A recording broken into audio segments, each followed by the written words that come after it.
doesn't get banned. Yeah, do AL just opt to take that one away and say, hey, you're going to be looking for some AP options. You're going to be looking to have wave clear and the ability to take down these turrets a bit easier with that satchel. And no, still, at least for now, paying respect to the Sivir. Is there a world where, let's say, AL do ban away the Ziggs? Is there a world where we see Ruler bring out the Cartha spot, the Syndra bot, these kinds of cheese picks?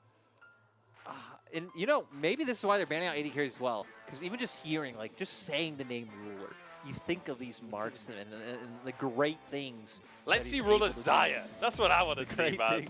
He's able to do on these picks. So we're on the side of JDG so far, just trying to ban out Pinzi in the mid lane. There's 3 games on the Akali so far. It's also defaulted 2 things like the Azir. So I wouldn't be surprised to see that one come out for AL. And AL are in a bit of a tricky spot considering you're in a place where you kind of have to pick whatever you're picking now against both champions that JDG have shown, since either one can be flexed to that mid lane. Maybe that's why it looks like now they're going to lean to that Syndra. You would have a favorable matchup into both of these picks that JDG are showing so far. Would also be able to play into the range that Varus has and just even give you more CC to be able to play around with. Yeah, so Pinzi grabs that Syndra for himself. Now we find out the answer to that question.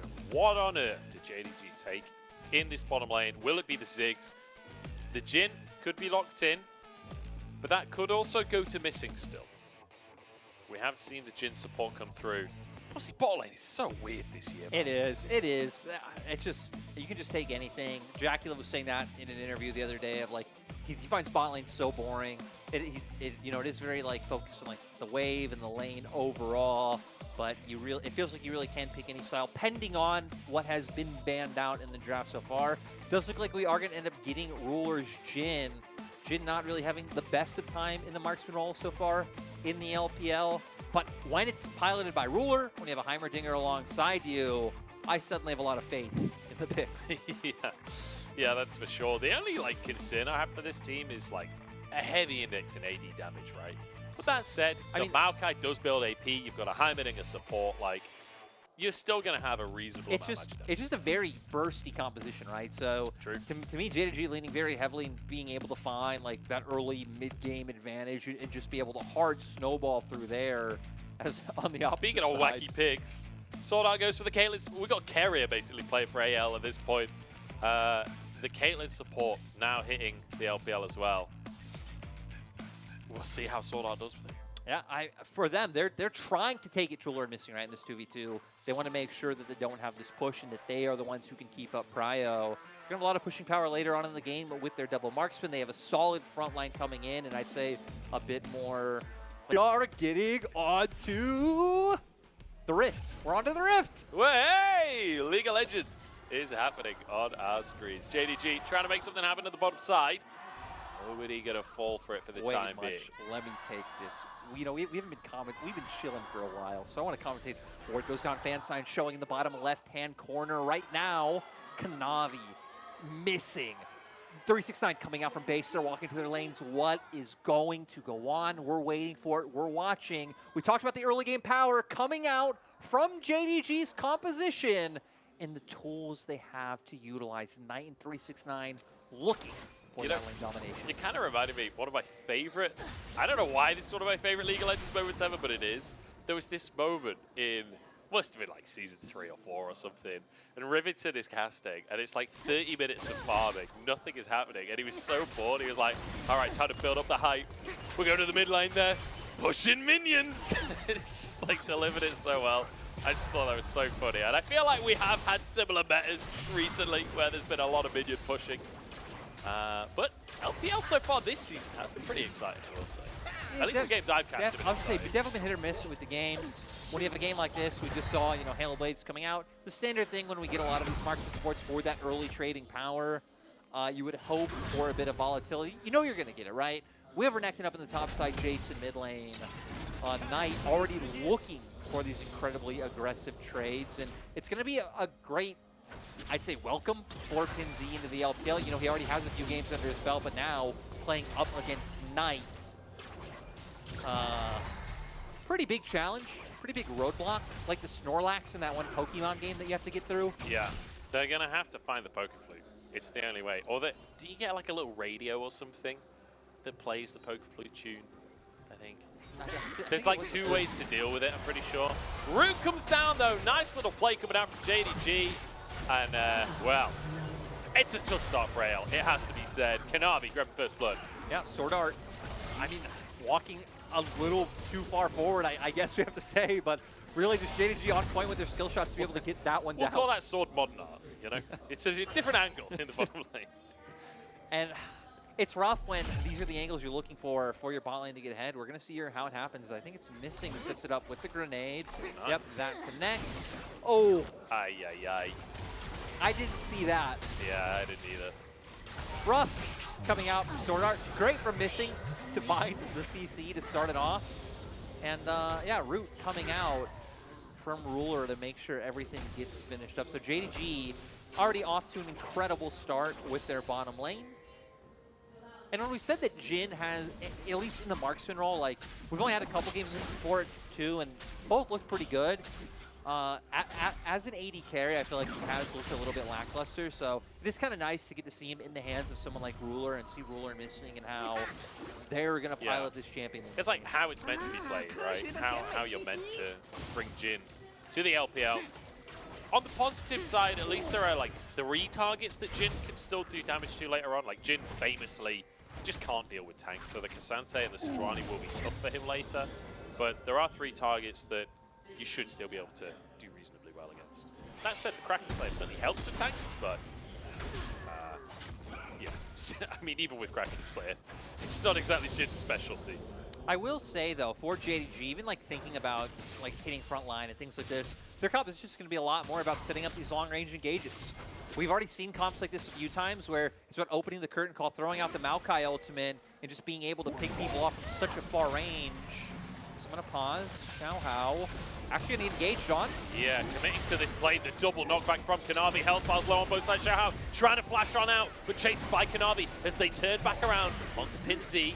Knight waiting for those cooldowns. Another shock blast might finish Xiaohao if he knows where he is, but just 1v1ing Pinzi for the time being. Xiaohao moving in.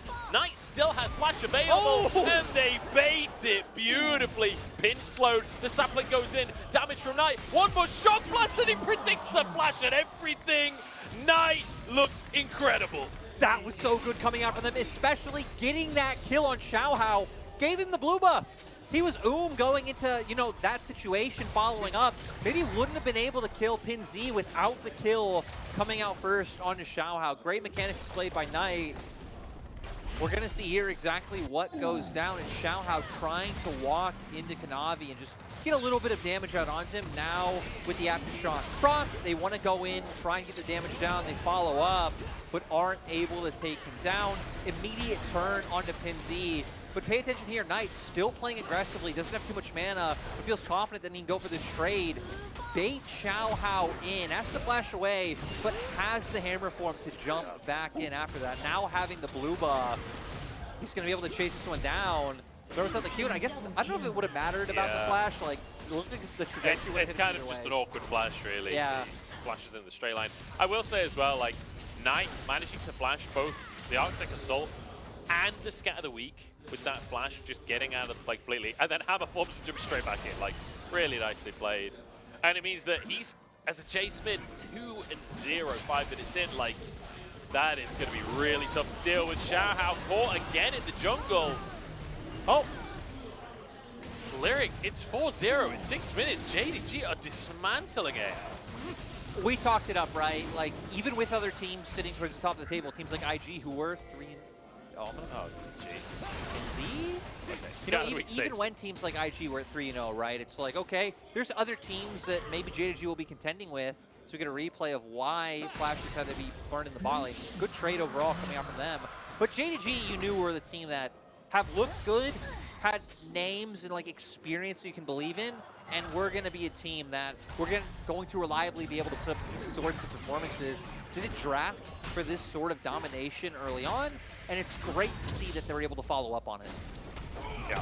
I mean, the thing is, I just wasn't expecting, like, this level of just absolute domination. You know, the fact that straight out of the replay, Xiaohao's already caught again. They already find another pick and just start snowballing like crazy. I wasn't expecting Knight to be 3-0 in 6 minutes. I mean, that is something not else. to be too harsh on AL, since, I mean, they're sitting 0-4 for a reason, right? But, I mean, they're the ones giving over these opportunities. They opted in to try to find that pick on Knight, which I get why. When he was low, you think you can at least get the flash, but always just one step ahead, and any small mistakes are going to lead to 3-0 on Knight. CS advantage being built up for Ruler, now having 2 plates in his pocket as well.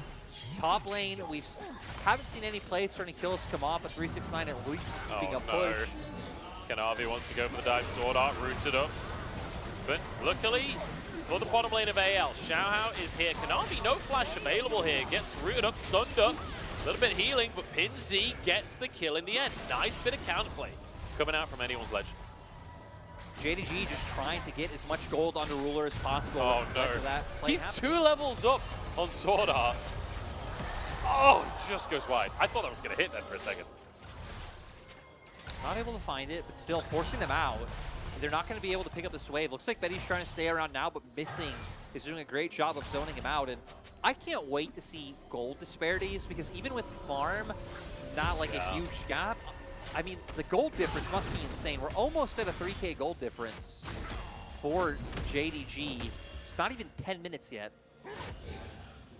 There's 3K gold difference. Yeah, it's brutal. It's brutal. And I think part of the big concern as well is that you've got a Caitlyn support on the side of anyone's legend that isn't winning lane. And that's kind of the sole reason that you pick Caitlyn support. Like, she's not exactly going to have great hooks in the late game, you know? Like, it's a really, really tough situation that they're losing this one out.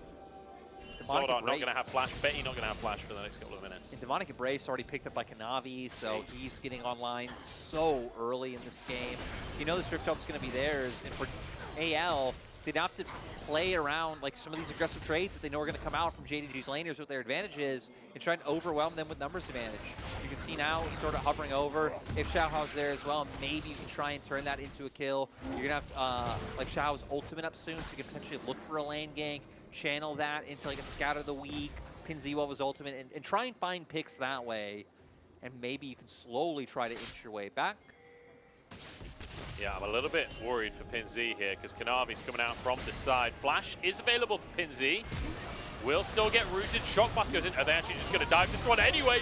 PinZ goes down. Kanavi tanking the tower and missing. Drops the turret to protect his team as well. I can't believe they actually got the kill there. I thought they might not have been able to, only because Scatter the Weak connected on missing, and he wasn't able to get his little grenade off. But, I mean, the amount of damage coming out from Knight and Kanavi right now is still just so much. Even, like, looking forward to where they're going to have to use the Herald, like, Ruler and Missing are just going to get this turret in the isolated 2v2. They don't need to drop it here. At most, they just have to lean someone down, and they can just get this even faster. Mid lane's been complete domination so far. Yeah, I think just bring Kanavi over like he's doing now and just keep sieging down this turret. Just give them the room to play with to win out in the isolated 2v2. Yeah, and the thing is, ordinarily I'd say you could slam the Herald here, right? Finish the tower off. I don't think you need it. No. Use it for the mid lane. Set that up for Knight, or even go up top and get 369 ahead, because, I mean, Ruler and Knight don't need the help right now. I'm just not leaning down, making sure they continuously have vision, and Xiaohao can't impact this lane. Gonna open up for Ruler and Missing to keep pulling this one out. Yep. Continuing to try and push this in and just harass them down. Tough lane for anyone's legend. But certainly can still look to contest around neutral objectives. They're 4,000 gold down right now, but when they do start to get those mythics, perhaps that could be a window for them to try and find a way back into some of these fights. But the fact that it's 11 minutes and I'm trying to think of how they can get back into the game says a lot about the situation that we're in. A lane gank could be the answer. Yep, lane gank could be one of your best tools to being able to guarantee kills coming on through. The problem is that they don't have a lot of vision to play with, and they're very afraid of where Kanavi is on the map right now, who just is happening now to lean down towards his bottom lane. Yeah, Xiaohao cannot 1v1 Kanavi, that's for sure. Missing, dodges, everything gets flashed on by Xiaohao, but missing, flashes back out of the play. Roots across the team as Kanavi just walks under the tower by himself, jumps onto Betty, doesn't have his Q, but Knight is here to finish the job. Ruler with one. And yes, they get Kanavi, but it's a consolation prize at best. They pick up 3 kills coming in. Ruler gets another play. They're denying more golden experience in the form of these minions down in bot side. They're going to get a turret. JDG are just getting everything right now. And we see them wanting to go for missing, right? Trying to get this lane game going on. Really nice job walking up. They have no vision on where he is, so missing us a lot of room to play with, even holding the flash for so long. And then Kanavi, Q and flash to be able to get in there and get damage down. And it doesn't matter that he didn't have the Q. I think he still just wanted to give that kill over regardless. Could have even gone for an auto, and maybe his passive would have been back up. But I don't think he goes for that, though. Like, that's very much the definition of overheating there from Kanavi. He's like, nah, none of you are escaping. I'm dying for this play. Setting up his carries for success. AL off the back of it, though, will be able to get a dragon, because Ruler had stayed around in bot lane so long to be able to get those waves in. I wonder what he'll come, like how much of an item he'll come back with. So Outright just buys a Ghost Blade. He was already sitting on a dirt before that. Just a full item off those kills in that push. It's not bad, is it? No. That's sort of the dream as an AD carry, getting that much gold on 1 recall. The Herald just 10 seconds before plate's timeout here. They might just be able to get a 4th plate in the mid lane as well. Looks like they will. 7K gold at 14 minutes, Munch. 7K. It's not bad, is it? No. 500 gold lead every minute of the game so far. It's a pretty good lead for JDG as they finish to the tier 1 in the mid lane. That's 2 down. And you see the seismic shift of the entire roster moving towards ZDZ here. Looks like the rest will just stick around in the jungle, but Kanavi with 369 toying with the idea of a dive, but they're just going to take everything from Xiaohao instead. This entire jungle. Like, look at the vision they've been able to get down in this time as well. Rift Herald is going to come up soon. Goodbye, ZDZ. Kanavi is just ulting on cooldown here. He is just trying to do as much as he can. Kanavi dodges turret aggro, and Xiaohao just doesn't have the damage to punish him. 369 blocks the ace in the hole. JDG, I mean, it's clinical. It's absolutely clinical. It is. Take bot, recall, go mid with Herald. After you get that turret, rotate your forces up, take away the whole jungle, get so much vision down, get off the dive. They are checking every box in the game right now. Yeah. Jayce, you're scary. Yeah. You're... Because, like, there are other top teams in the LPL, and you come into a series like this, and you're like, this might be wacky. This might be crazy. Like, let's say it's top esports or Weibo could up against AL, and you're like, I wonder what we'll see today. You might get a game 2 happy game. You might get craziness. JDG are just like, no. We're here to win. We're here to destroy some hopes and dreams today. And not to harp on AL too much, but this should be the biggest disparity we have right now. Like our projected #1 team with our team right now that has struggled the most. I mean, literally 17th place in the league right now, right? So it is kind of 1v17. To remind people of what has changed with AL from last year to this year, Chocho, now gone. Chocho, in my mind, was one of the driving forces with the team and like why they were looking so good. I will say, looked much better in my mind on like engaged supports, but still was filling that Enchanter role quite well. Him and Betty were starting to work very well together. And then in the mid lane, Forge, not here anymore. And Forge was another player who I was very critical of, especially back in 2020. Yeah. Only improved every year to a point of where it felt like he was, he'd earned his place and was doing a good job to contest a lot of these people in the LPL, especially on his champions, the Swains, the Silases. When he got his hands on those, was very much a solid Ksante was good as well. With them gone, bringing in Pinsy, bringing in SwordArt, AL just not able to find the same level of success as Split. Even things like the meta hurting them.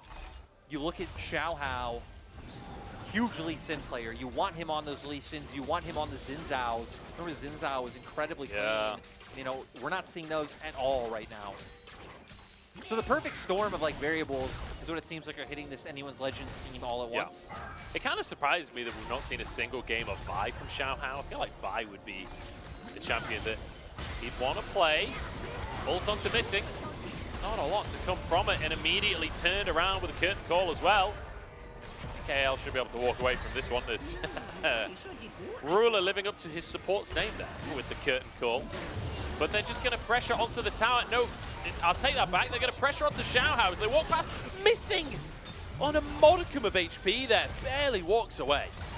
They're doing all of this, and they still have Rift Herald in pocket, which they can use at any time to guarantee another turret, or if they're just holding on to that one. I mean, it's kind of like the same situation as First Herald, right? Yeah. See what you're able to take just off the amount of pressure you generate naturally, and then you could use that to like pivot after you get initial turret. Like if you take mid, pivot at the top, you then drop Herald for top. Maybe save it for Dragon, which is spawning in 30 seconds, but even then, there's really no way AL should be able to contest anything. So it's pretty much just at the leisure of when does Kanavi feel like pushing whatever keybind, you know, his Herald and his Order are binding. Oh my days, the burn is coming through. SwordArt just about survives. He was half HP, that was one sapling. One sapling. Kanavi 3 levels ahead. Night Harvester, yeah. I mean, Demonic Embrace. He is hitting like a truck right now. SwordArt only has the number. I mean, SwordArt is paper, right? So. Yeah, this is terrifying. The 4 Jhin traps in the mid lane as well. Like the second anybody steps on one of those, you know that the Deadly Flourish is going to come on through. I mean, Deadly Flourish, can you follow up with like an Accelerated Shock Blast from Night? You have both of them on 2 items. That might just outright take someone down because they finally go for this push. Kanavi has his ult, which is why they were angling over the wall in case anyone had overstepped. It's going to keep going. The root's going on through. This will be an inhib taken here. Xiaohao might be a bonus on top of that. Managed to dash over the wall, but rooted anyway, and will be taken out by Night. Just too much damage coming out from that Jayce. Mid inhib taken. Do they stay for more? Looks like they're posturing to back away here, but if ZDZ's not careful, he might get caught up. The trap's doing so much work, and it's a bonus kill. Whoa, the shock blast damage off the SwordArt. The curtain call. He managed to walk out of range, but PinZ suddenly the target, stunned up and taken down. They're just going to end the game. It's 19 minutes and 25 seconds on the clock, and JDG, a sub 20-minute victory here. This is monumental. This is brutal. This is devastating, and it's beautiful to watch from JDG. And they still want to keep finding kills. They could just be hitting the Nexus and ending. But they were seeing if they could pound those KDAs anymore. Today's looking like a quick one. Yeah. If it goes like no this kidding. In game 2. I subbed in for this. I don't know if this is this a work day? Easiest shift of your life. Is this a work day? Easiest shift of your life. Honestly. Oh my! Like that was brutal. I mean, what Kanavi was doing, like with his early ganks, but even just the lanes themselves. We saw Missing setting up the first kill in bot lane with the grenade. Started kind of with the tragic net forward. I don't know if that was, he was trying to like 10,000 IQ dodge it, but I don't really think that would be the play. And it was misclick maybe. Just 369 got to chill on an island as Kanavi, Knight, their bot lane just steamrolled this game. Yeah. I mean, I can't think of another word for it, honestly. That is exactly no broadcast appropriate words, at least. No, that's for sure. That is for sure. I mean, the fact that they were posturing around a tier 2 in mid lane at like 18.5 minutes, I already had queued like the next topic I want to spring up after the play when the things died down again. And then 30 seconds later, they're at the Nexus ending the game. It's like, what just happened? I had taken off my headset. I'm like, oh, it's going to be my turn to talk soon. I should put this back on. I was like, wait, never mind. This is over.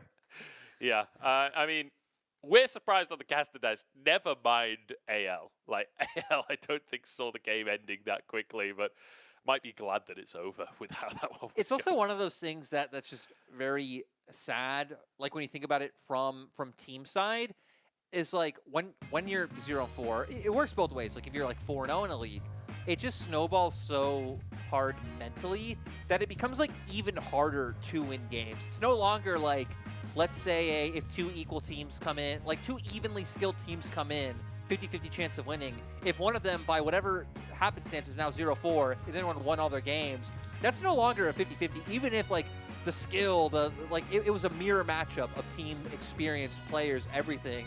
And it's only going to get harder for AL to be able to overcome that. especially when you're a team that has like quite young players. Yeah. I don't think experience always is relevant to like that conversation of how easily you can get over like mentally hard situations. But I think for newer players, it almost always is hard. So Yeah. people like Pinzi coming in. I guess Xiaohao and ZDZ have now been around for a few years, but still not these like long story tenured careers like SwordArt has been around forever, you know. So yeah, gonna be rough for them. JDG, they didn't even have to. On the positive side of that, like mentality note for AL, we did talk at the start of today. If there's one player on a team who can boost the mentality, it is SwordArt. Yeah. Like, that guy can be that emotional pillar for the team. So hopefully that can work out for them. We'll see what they've got for us in game number 2. But JDG, I mean, they look amazing. They look absolutely incredible. Let's see if they can keep that ball rolling in game number 2.